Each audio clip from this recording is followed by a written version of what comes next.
Ratchet & Clank Rift Apart is a game about multiverses, but in a world where every new piece of content these days is essentially multiverses inside of multiverses, this game is somehow the multiversist of them all. Well, how do they pull that off? Boom! Magnet boots from Lego Batman. Oh, also this thing. Now that may be cool and all, but who cares, right? Oh, a portal. What is this? Portal 2 Splitgate. Ah, okay, fine.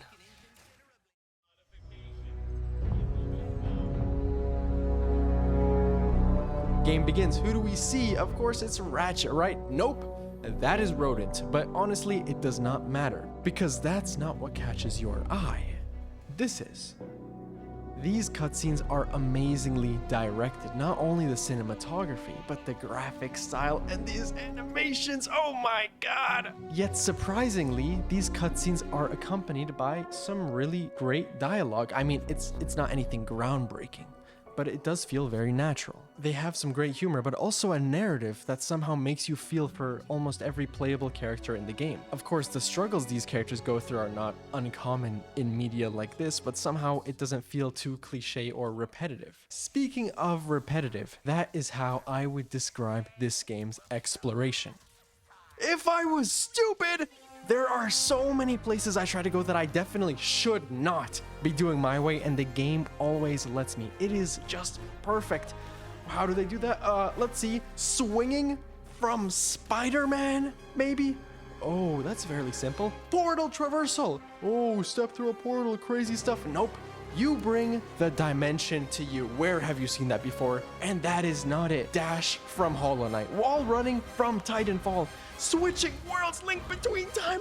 Hover boots from the Olympics. Whenever you think they are done, they keep adding more. Buying this game is like buying 5 games at once. And that is both the game's biggest strength and one of its greatest missed opportunities, because it introduces mechanics so quickly that most of them never really get pushed as far as they could have. Of course, all of the effort they put into Traversal still serves a bigger purpose, which is exploring all of the worlds they give you access to. In these places though, there are very few collectibles, which actually works in their favor.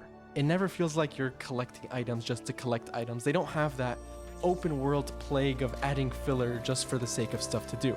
Now, the rewards for exploring may be slightly lackluster. Most things just give you some armor piece, but armor in this game is not like armor in other games, because the helmets nanotech away during cutscenes.